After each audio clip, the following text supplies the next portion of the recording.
किस गुनाह की सजा। मुझे लगा कि मुझे देखते ही वो गुस्से से भरकर उलाहना देगी, लेकिन उलाहना तो दूर, शिकायत करना भी उसकी फितरत में नहीं था।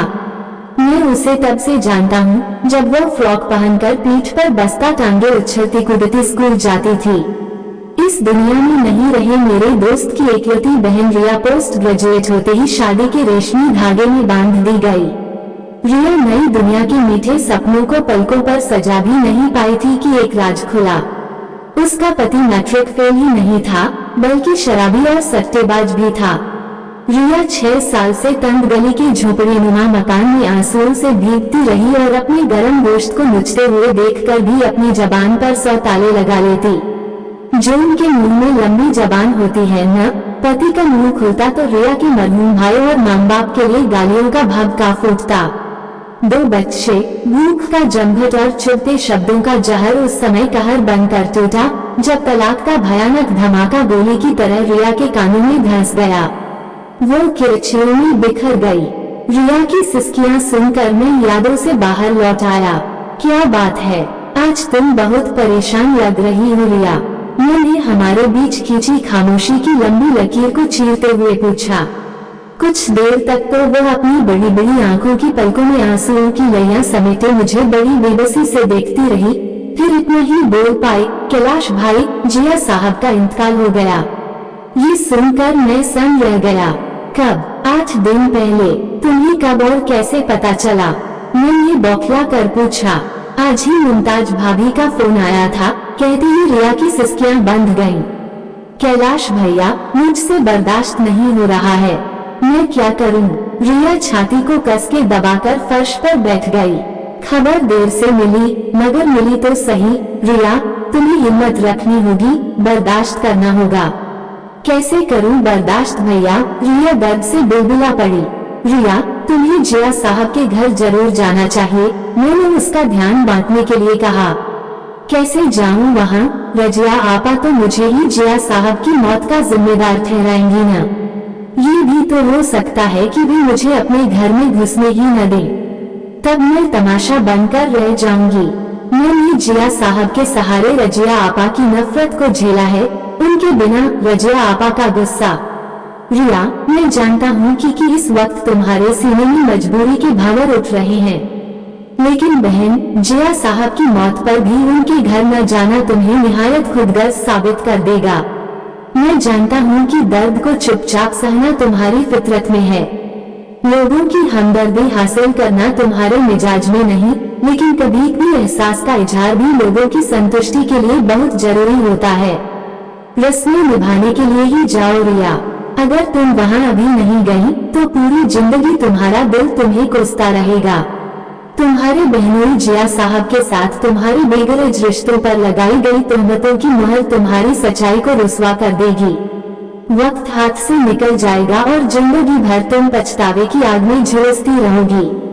चलो चलो, उठो, वहाँ चलने की तैयारी कर लो, मैं ले चलता हूँ तुम्हें जबलपुर। रजिया आपा की हर बात चुपचाप सुन लेना। बहन, इस नाजुक दौर में तुम्हारी चुप्पी ही किला बनकर तुम्हारी हिफाजत करेगी, मैंने रिया को समझाया। उसी शाम रिया मेरे साथ जबलपुर के लिए रवाना हो गई।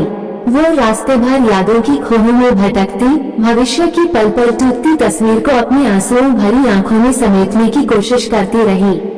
वहाँ पहुँचकर मैंने कहा, रिया, तुम वहाँ चली जाओ, मैं तुम्हारा वेटिंग रूम में इंतजार करता हूँ।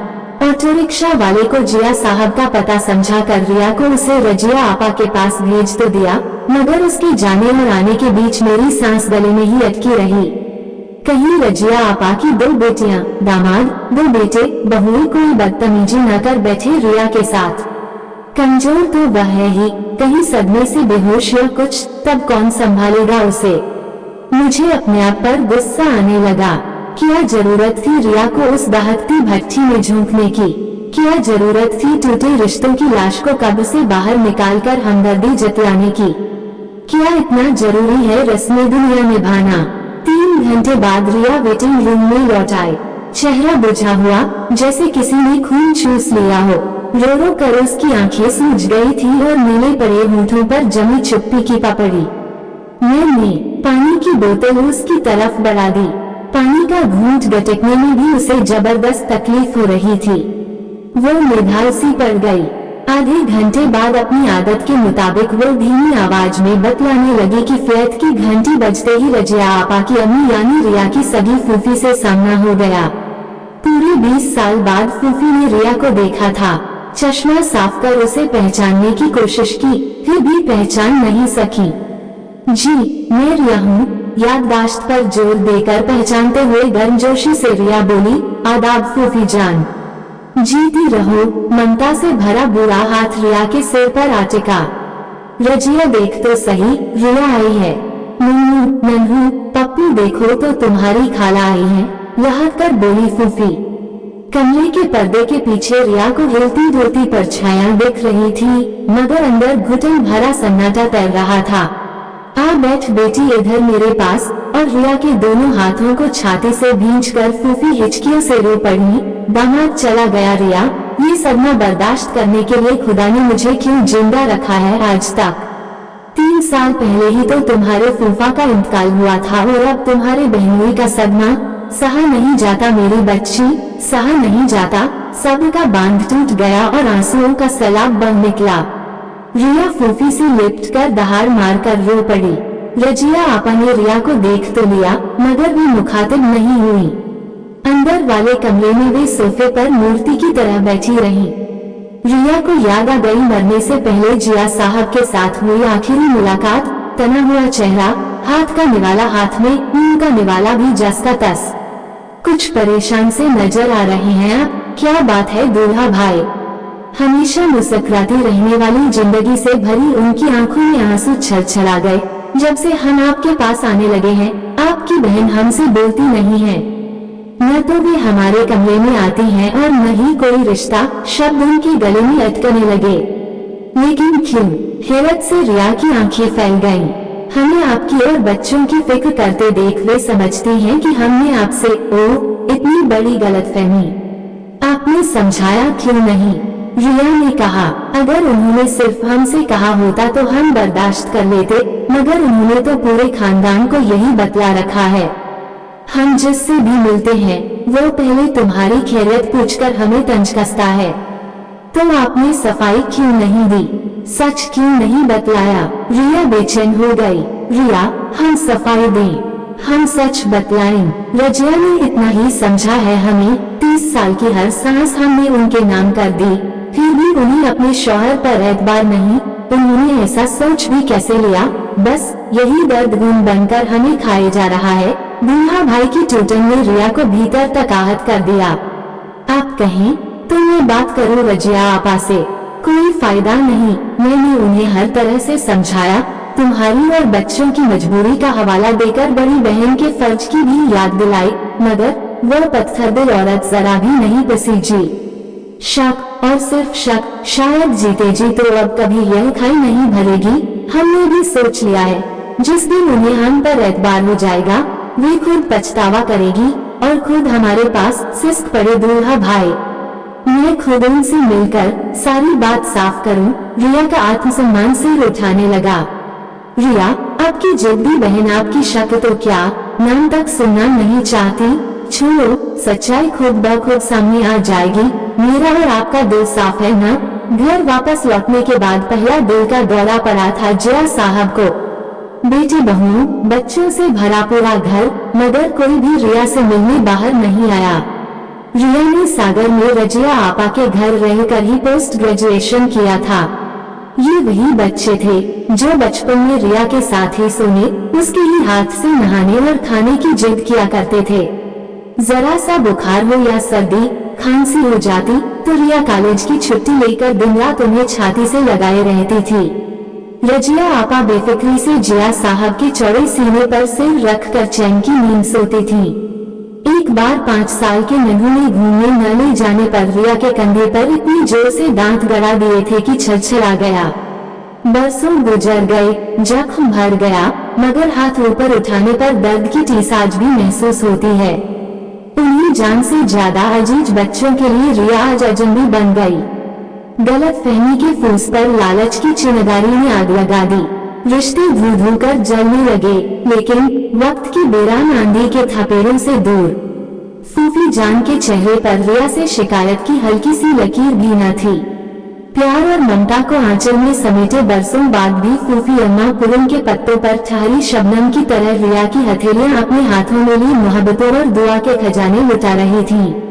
चल उठ रिया, हाथ मुंह धो ले, कब चली थी, अकेली क्यों आई है, बच्चों को साथ क्यों नहीं लाई, चल कुछ खा पी ले। एक साथ कई सवालों के जवाबों का इंतजार किए बिना ही फूफी ने आवाज लगाई, अरे नूरजहां, रिया खाला के लिए चाय नाश्ता लेकर आ बेटी। मगर अंदर का सन्नाटा पहले जैसा बना रहा।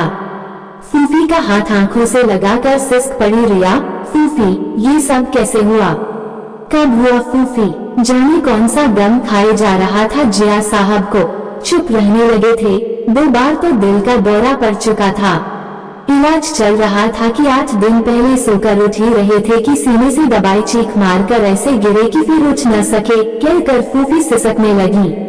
रिया का जी चाहा कि भीतर जाकर रजिया आपा के कंधे को झकझोर कर पूछे, दूल्हा भाई की मौत की खबर मुझे क्यों नहीं दी गई, क्या मेरा उनसे कोई रिश्ता नहीं था, क्या उनके आखिरी दीदार का हक मुझे नहीं था।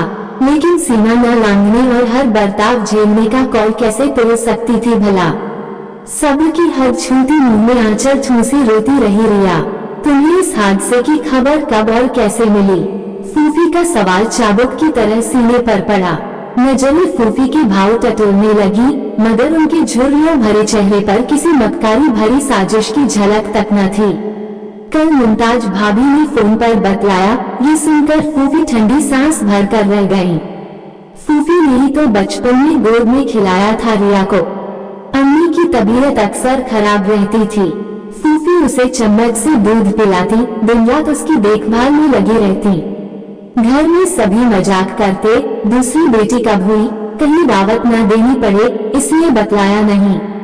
भाई की बेटी मेरी ही तो बेटी हुई ना, फूफी चुटकी का जवाब मुस्कुरा कर देती। अम्मी के इंतकाल के बाद फूफी ने रिया और उसके बड़े भाई को पाल पोस कर पढ़ाया लिखाया। फूफी के बर्ताव में कोई कड़वाहट नहीं, कोई छलकपट नहीं, फरेब नहीं। आखिर किस रिश्ते से, फूफी भतीजी या मां बेटी या फिर इंसानी रिश्ता, कहना मुश्किल था। रिया पर्दा उठाकर भीतर के कमरे में पहुंच गई, जहां जिया साहब का पूरा कुंबा मूर्ति सा खड़ा उसे जहरीली नजरों से घूर रहा था। रजिया आपा पत्थर की तरह खामोश बैठी थी। कौन कहता है औरत कमजोर है, डरपोक है। अपने हक छीनने वाली औरत को और खुद के शौहर को उन्होंने सिरे से नकार दिया था। कोई बहस नहीं, कोई जुर्म नहीं, कोई लड़ाई झगड़ा नहीं। अपनाए हम अपनी खुददारी की सीढ़ियां चढ़कर अपना मुकाम खुद बनाने का हौसला पालती रही। अपनी बेइज्जती की सजा देती रही उस शख्स को जो एक लम्हा भी उनके ख्याल से कभी दूर न रहा। गलतफहमी एक पूरा परिवार उजाड़ देगी। रिया कांपने लगी, रजिया आपा मैं जा रही हूँ। रिया की आवाज तैरकर उसी के कानों से टकराने लगी। पता नहीं अब कभी मुलाकात हो या न हो, इसलिए जाने से पहले बतलाना चाहती हूँ कि दूल्हा भाई मेरे लिए फरिश्ता थे।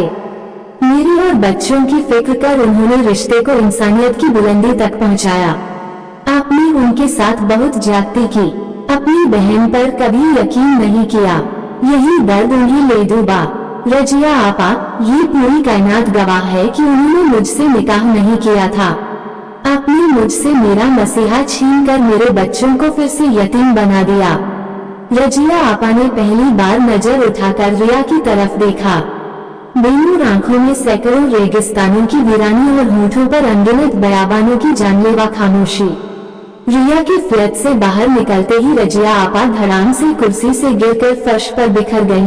जिया साहब मुझे माफ कीजिए, माफ कर दीजिए मुझे। एक चीख उभरी और फिर गहरी चुप्पी छा गई। आपको ये कहानी कैसी लगी हमें कमेंट कर जरूर बताएं। इसी तरह की अच्छी कहानियाँ आप यहाँ पर पढ़ सकते हैं। यहाँ उपस्थित शिक्षाप्रद कहानियाँ आपका मनोरंजन करने के साथ दिशा भी देंगी। तो बने रहिए हमारे साथ और हमारे प्रयास को सफल बनाएं।